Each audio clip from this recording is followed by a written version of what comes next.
देश के सभी किसान साथियों को विकल्प प्रचार की नमस्कार। साथियों, जिन साजिशों का पर्दाफाश हम एसकेएम में रहकर लगातार अगस्त के महीने से कर रहे थे, वो सारी बातें धीरे धीरे आपके सामने बिल्कुल सच्चाई की तरह परत दर परत वापिस सामने आ रही है कि किस प्रकार से 40 चोरों ने इस किसान आंदोलन को बेचने का काम बीजेपी के इशारे पर किया। तो साथियों, आज की चर्चा की शुरुआत करते हुए सबसे पहले मैं सभी साथियों का इस डिबेट में स्वागत करूंगा। आज की डिबेट विशेष तौर पर पंजाब के किसान साथियों के लिए एक विशेष चेतावनी है। पूरी साजिश के तहत आपको बीजेपी के हाथों बेचने की कोशिश जो है वो रजेवाल एंड कंपनी ने आज पार्टी बढ़ाकर घोषित कर दी। ये वही रजेवाल है जो पिछले लगातार आंदोलन के शुरू होने से अपने बयान लगातार बदलता रहा और पूरी तरह से किसी व्यक्ति किसी पार्टी विशेष के इशारे पर संयुक्त मोर्चे को तोड़ने का काम और किसान आंदोलन को बेचने का काम इन लोगों ने किया।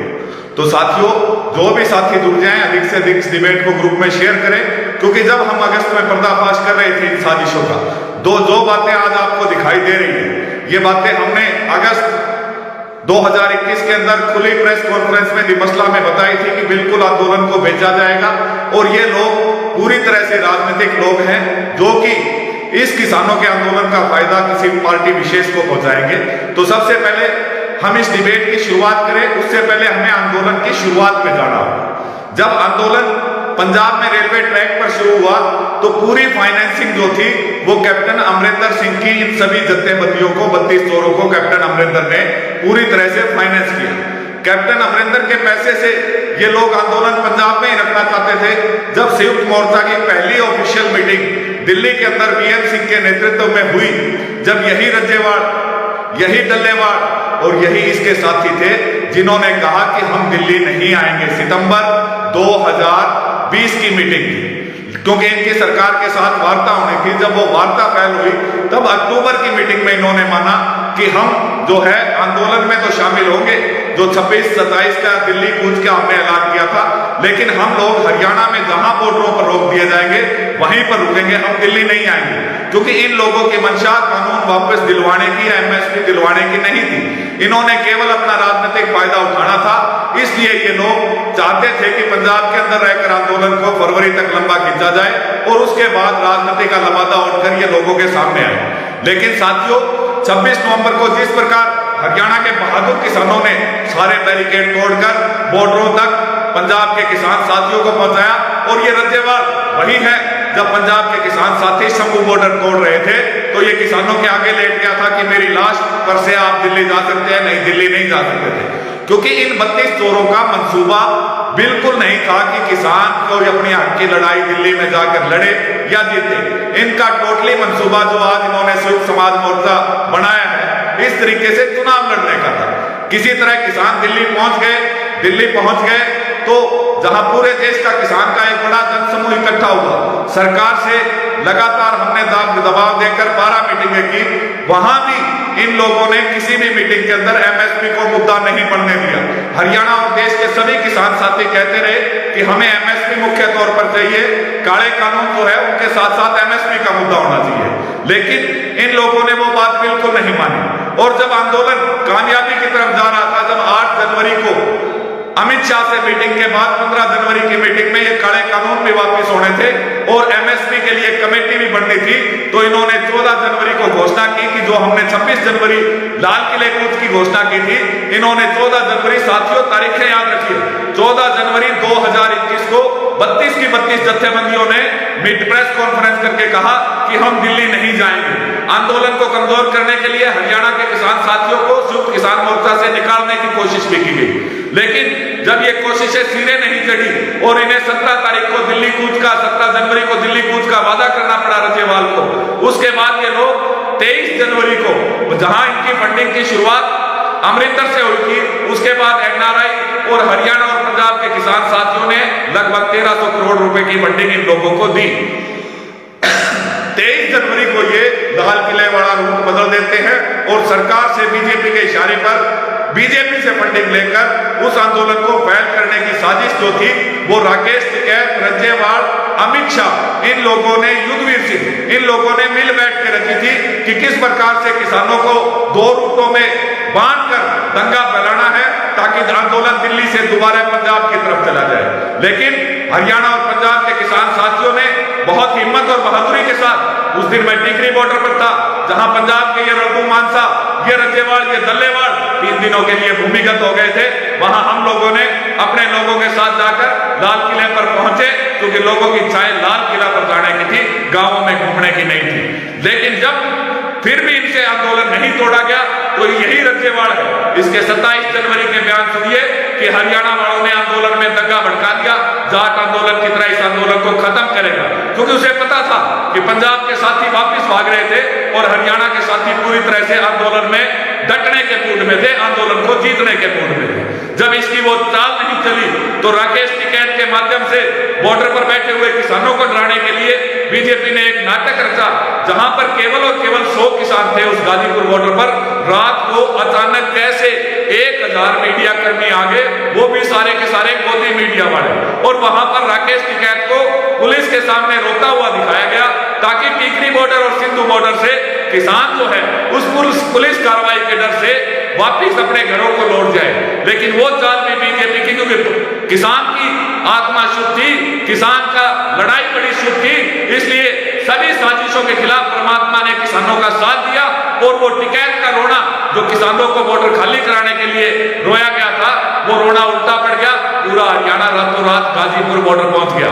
अब सभी साथी कहते हैं टिकैत ने आंदोलन बचा लिया। अरे साथी, उस रात का वीडियो तो देखिए। उस रात को वहां पर 100 किसान थे और 1000 मीडिया कर्मी और 2000 पुलिस कर्मी। बिना सरकार के साथ मिले हुए इतने मीडिया कर्मी कैसे आ सकते हैं? क्योंकि सिंधु बॉर्डर, टिकरी बॉर्डर पर हम लगातार रहे, कभी गोदी मीडिया हमारे पास नहीं आया, और उस रात को विशेष तौर पर मोदी मीडिया वहां पर रखा गया। तो जब साथियों इन लोगों की साजिशें फैल हो गई, आंदोलन को खत्म करने की साजिशें फैल हो गई, तो इन लोगों के पास कोई रास्ता नहीं बचा। उसके बाद इन लोगों ने चाहे संसद मार्च हो, कोई भी बड़ी गतिविधि 26 जनवरी के बाद आंदोलन में नहीं होने दी। इन्होंने किसानों को इतना शर्मिंदा किया कि 200 किसानों का संसद मार्च के लिए नाम तय करके उनकी तलाशी दिलवाकर, पहली बार किसानों की तलाशी संसद जाने के लिए हुई। इन्होंने किसानों की तलाशी दिलवाकर सरकार को एक रास्ता दिया कि किसान जब भी आंदोलन करे तो वो आवाज गूंज रही है, 1 मिनट रुकिए।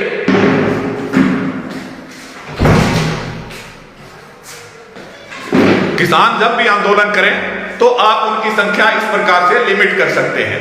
तो इस प्रकार से जब इनकी सभी प्रकार की साजिशें फैल हो गई और आंदोलन की संख्या में किसानों की संख्या बढ़ती रही, तो इन्होंने आंदोलन को कमजोर करने के लिए लगातार उल्टे सीधे बयान दिए, जो इनसे आंदोलन का हिसाब मांगते थे, जो इनकी नियतों पर सवाल पूछते थे एसकेएम के अंदर।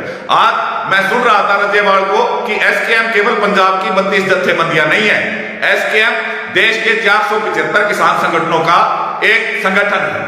लेकिन इनसे पूछने वाला कि अगर 475 किसान संगठन एसकेएम के अंदर थे, तो एसकेएम के अंदर हरियाणा की एक मांग, पूरे भारत के किसान संगठनों की एक मांग थी एसकेएम के अंदर कि एमएसपी को पहली मांग रखा जाए, वो आपने मांग क्यों नहीं बनाई?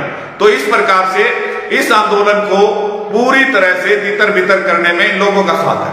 और जब आंदोलन खत्म हुआ, जब क्या हुआ, जहां हम 12 मीटिंग में लगातार सरकार को कहते रहे कि हम लोग छोटी कमेटी नहीं बनाएंगे और जब तक काले कानून वापस नहीं हो जाते, एमएसपी गारंटी कानून नहीं मिल जाता, जिसमें कि केंद्रीय मंत्री नरेंद्र तोमर और अमित शाह से भी बातचीत हुई, मेज पर आमने सामने हुई, तब हमने आंदोलन खत्म नहीं किया। तो इन लोगों को इतनी क्या जल्दी थी कि नवंबर के अंदर फटाफट एक फोन के ऊपर कमेटी भी बना दी गई और उस कमेटी की बिना सरकार से मीटिंग किए हुए, देखिए बिना सरकार से मीटिंग किए हुए फटाफट आंदोलन को बैक करके किसानों को वापस घर जाने के लिए कह दिया। उसके बाद मैं डल्लेवाड़ को आज सुन रहा था, उन्होंने कहा किसान आंदोलन खत्म नहीं हुआ है, अभी हमारी मांगे पूरी नहीं हुई है, एमएसपी की मांग बाकी है, स्वामीनाथन रिपोर्ट की मांग बाकी है, कर्जा मुक्ति की मांग बाकी है। तो अगर मांगे बाकी थी, आंदोलन की लड़ाई लड़नी थी, तो आप लोगों ने बॉर्डर खाली क्यों करवाए? जो किसान 12 महीने तक बॉर्डर पर बैठ सकता था, वो 2 महीने और बॉर्डर पर बैठकर एमएसपी, और देखिए इनका दोगलापन देखिए, इनका दोगलापन देखिए कि जहां हम एसकेएम की मीटिंग के अंदर कहते थे कि इसके अंदर स्वामीनाथन रिपोर्ट और कर्जा मुक्ति की मांग उठाइए, इन लोगों ने कभी वो मांग उठने नहीं दी। लेकिन पंजाब में जाकर ये चन्नी से मिलकर कर्जा माफी की बात करते हैं।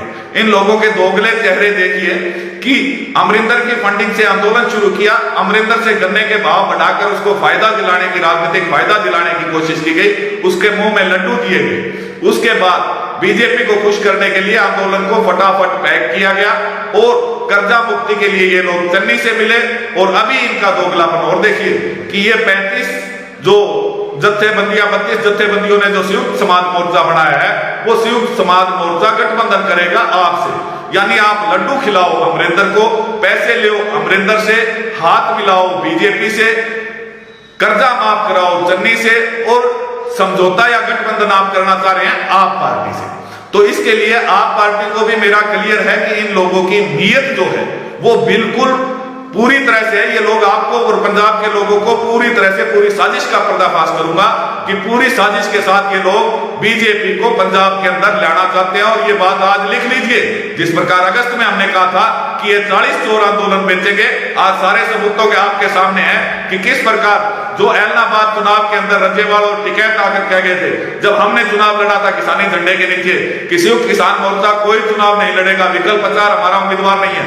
10-10 प्रेस कॉन्फ्रेंसें केवल इस बात के लिए की गई कि संयुक्त किसान मोर्चा हरियाणा नाम की कोई संस्था नहीं है, विकल्प प्रचार हमारा उम्मीदवार नहीं है।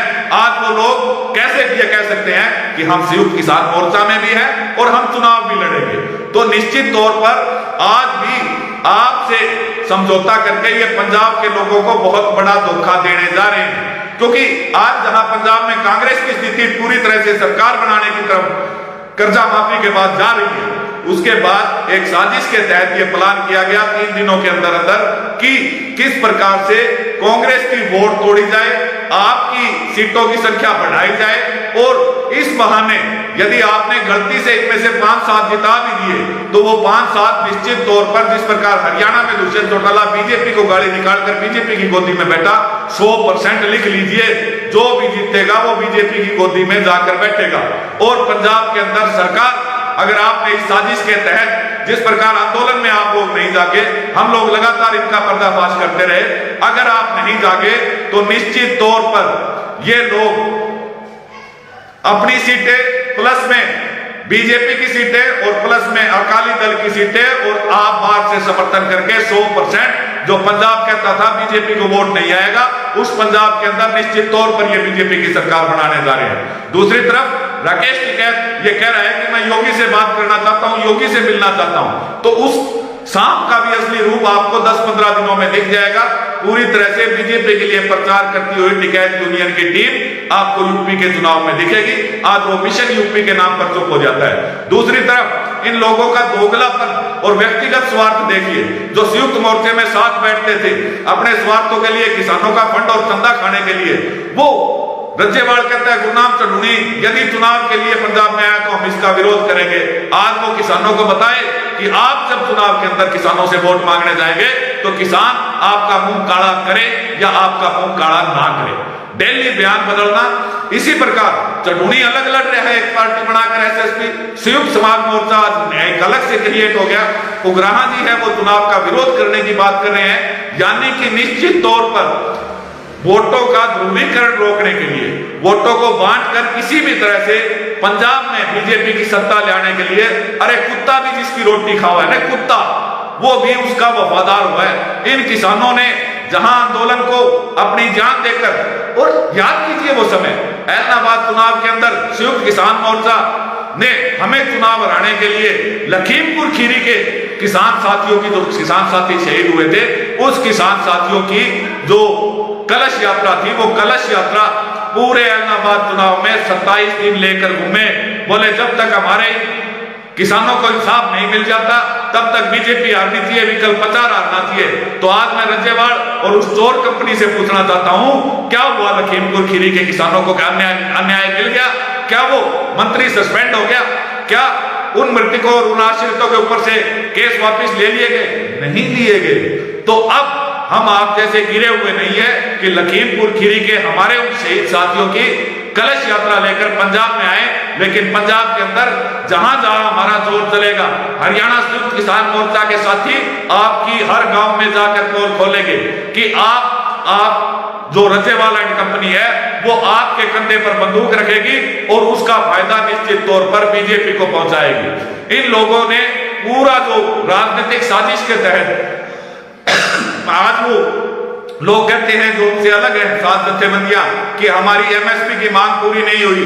संयुक्त किसान मोर्चा में जो लोग राजनीति में हिस्सा लेंगे वो लोग संयुक्त किसान मोर्चा के कभी हिस्सा नहीं बनेंगे। गुरनाम सगुनी और मेरे बारे में ये बात जो है रज्जेवाल ने ओपन प्रेस कॉन्फ्रेंस में कही थी। आज रज्जेवाल प्रेस कॉन्फ्रेंस में कहता है कि हम चुनाव भी लड़ेंगे और संयुक्त किसान मोर्चा का हिस्सा भी रहेंगे। अरे दोगले आदमी हद कर दी तुमने।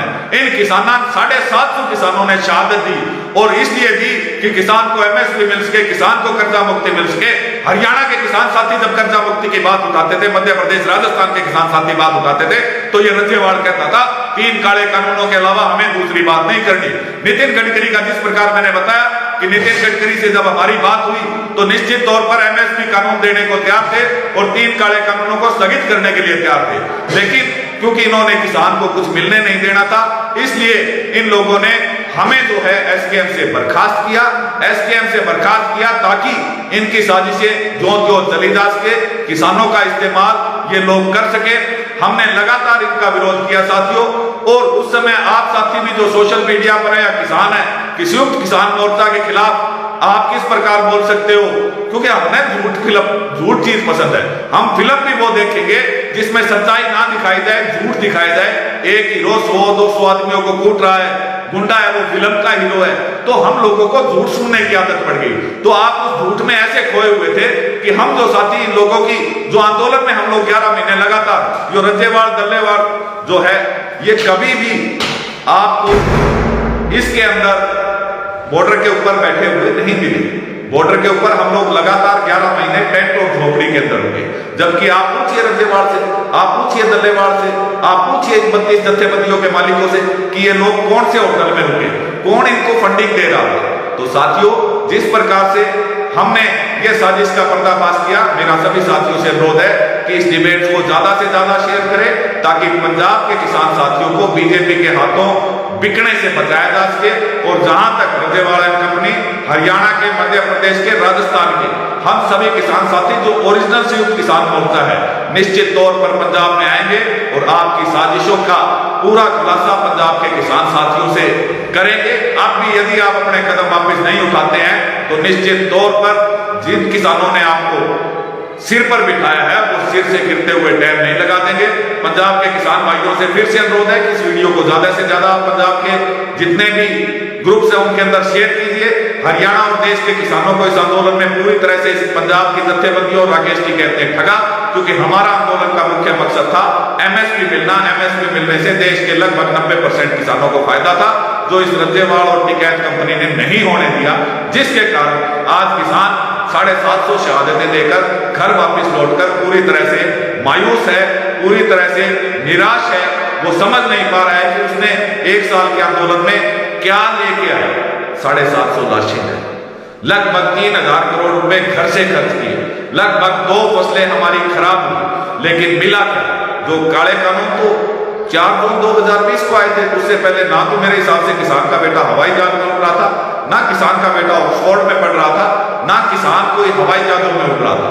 आज वो स्थिति फिर आ गई कि काले कानून यदि सरकार ने वापस ले लिए तो किसान को क्या मिला? वो तो सरकार की दी हुई चीज थी, सरकार ने वापस ले ली, हमारे ऊपर थोपी हुई थी। किसान की लड़ाई एमएसपी की जो निश्चित तौर पर जीत की तरफ बढ़ रही थी, उसको यदि खत्म करने का, किसानों का धोखा देने का यदि किसी पर दाग लगेगा तो वो दाग इन 40 चोरों पर लगेगा और इन चोरों के सरताज राकेश टिकैत पर लगेगा। तो साथियों, जागृत रहिए। जल्द ही एक बड़ी लड़ाई का ऐलान पूरे देश के किसान संगठनों के साथ मीटिंग करके, चाहे वो एमएसपी की लड़ाई है, चाहे वो स्वामीनाथन रिपोर्ट की लड़ाई है, चाहे वो कर्जा मुक्ति की लड़ाई है, चाहे वो सुनिश्चित आय की लड़ाई है, जो मुख्य मुद्दे थे सुनिश्चित आय, कर्जा मुक्ति, स्वामीनाथन रिपोर्ट, एमएसपी, उसे कभी इन लोगों ने आंदोलन में शामिल नहीं होने दिया। यानी आम किसान को फायदा पहुंचाने का इनकी कोई मंशा नहीं थी। ये हाथ किसी से मिलाते हैं, बात किसी से करते हैं और छुरा किसी के भोगते हैं। तो निश्चित तौर पर इस वीडियो को ज्यादा से ज्यादा ग्रुपों में शेयर करें। निश्चित तौर पर आज जो संयुक्त समाज मोर्चा बना है वो बीजेपी की बी टीम है, जो आप पार्टी से समझौता करके कांग्रेस को नुकसान पहुंचाकर और निश्चित तौर पर पंजाब में बीजेपी की सरकार बनाने का काम करेंगे। ये आज तारीख 25 दिसंबर है, 25 दिसंबर को ये बात नोट कर लीजिए। और जब फरवरी और मार्च में यदि आपने गलती कर दी तो ये इस प्रकार दुष्यंत चौटाला आज खट्टर की गोदी में बैठे हैं, उसी प्रकार राज्यपाल को बीजेपी की गोदी में बैठा हुआ आप लोग देखेंगे और फिर 5 साल आप लोग कुछ नहीं कर पाएंगे। तो सभी साथी इस वीडियो को ज्यादा से ज्यादा शेयर करें। जय जवान जय किसान, लड़ेगा किसान जीतेगा किसान।